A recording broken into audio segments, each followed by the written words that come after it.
So this is a part 3 of steps in cavity preparation. Today we are going to see steps in detail. So it is given by G.V. Black.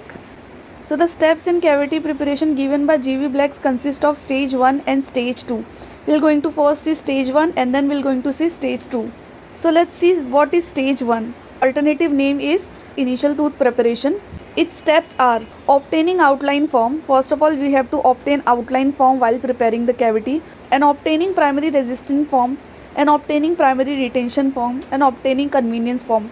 We are going to see these everything in detail one by one. And after that there will be something called as stage 2, and it is also called as final tooth preparation. The stage 2 always comes after stage 1. We have to prepare the cavity according to stage 1, then we have to move forward to stage 2, that is final tooth preparation. Removal of remaining carious dentine, providing pulp protection if indicated, obtaining secondary resistance and retention form, finishing of enamel walls and margin, final procedures such as cleaning, inspecting or sealing of the restoration. Now let us see outline form and initial depth from stage 1. So what is outline form? So the outline form is nothing but placing the preparation margins to the place they will occupy in the initial tooth preparation except for finishing enamel walls and margins. Let us see outline form in detail. So while preparing outline form, we have to maintaining the initial depth of 0.2 to 0.8 mm into the dentine. An outline form defines the external boundaries of the preparation. This is our preparation. So this external wall of the preparation is nothing but a outline form. So now let us see what are the rules of outline form. So the outline form should include all the defective pits and fissure. So as you can see, these red areas are defective pit and fissure. So these outline forms should include all these defective pit and fissure. So there is no chances of secondary caries. Outline form should consist of smooth curves, straight lines and rounded lines and pointed angles. So it should have a straight line or the rounded line, and at the depth the angle should be pointed. Initial depth of preparation should be 0.2 to 0.8 mm into the dentine. So as you can see in the diagram, the initial depth is 0.2 to 0.8 mm into the dentine. Now let us see what are the factors affecting the outline form and the initial depth. Extension of caries lesion. If the caries lesion is extended, the outline form will be wider. Proximity of the lesion to other deep structural surface defects. Relationship with adjacent and opposing teeth. Caries index of the patient, need for aesthetic, and also restorative material used. So the outline form will going to vary, depends upon all these factors: how much caries is there, how much defective supporting structure is there, what is the relationship with the adjacent tooth, and what is the caries index of the patient. If the caries index is high, we have to remove all the defective tooth structure very precisely, because there are more chances of secondary caries formation. And also restorative material used. In case of amalgam, a lot of tooth structure has to be removed. In case of composite, we have to remove a less tooth structure.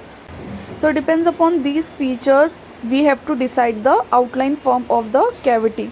And we also have to remove all the undermined enamel. If there is any presence of supported and undermined enamel is there is high chances of tooth fracture or the restoration fracture. Incorporate all the fault preparation and placing all the margins of preparation in a position to afford a good finishing of the restoration. So the margins of restoration is such that it should provide a good finishing after the restoration, and the tooth will look more natural. During tooth preparation, the margins of preparation not only extend into the sound tooth structures or tissues, but also involves adjacent deep pits and fissure in preparation, and this is referred as extension for prevention by G.V. Black. Now let us see extension of prevention. What is extension of prevention? Nothing but extension of cavity margin for prevention of formation of caries of adjacent part of restored tooth.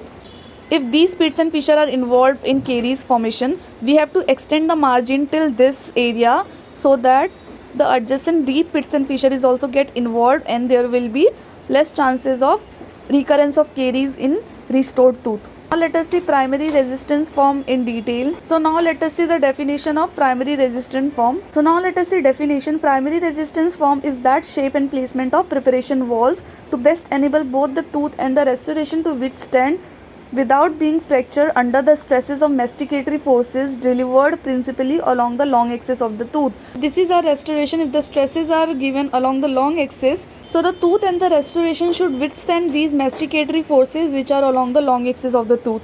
So this is nothing but primary resistance form.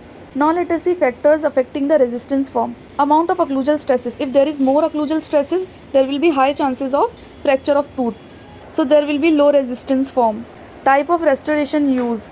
So the amalgam has good resistance to fracture, while the cement such as zinc phosphate cement or the GIC cement has less resistance to fracture. It also depends upon amount of remaining tooth structure. If the remaining tooth structure is more, it is more resistant to fracture, and if it has a less tooth structure, it is more prone to fracture. Now let us see what is enameloplasty. So enameloplasty is the careful removal of sharp and irregular enamel margins of the enamel surfaces by rounding or saucering it and converting it into a smooth grooves, making it self-cleansable and finishable and allowing conservative placement of margin. Enameloplasty for anterior teeth. As you can see, there are sharp edges is there in the anteriors. So after enameloplasty, these all become round and saucer shaped. Now let us see enameloplasty for posterior teeth. So here you can see deep groove is present. So we have to round off these grooves for proper cleaning of the tooth structure. Now let us see what are the features of resistance form. So the first is box shape preparation of the margin, flat pulpal and the gingival floor, which helps the tooth to resist occlusal masticatory forces without any displacement. And others can be adequate thickness of restorative material depending upon its respective compressive and the tensile strengths to prevent the fracture of both remaining tooth structure and the restoration. So the adequate thickness of restorative material is important for resistance form.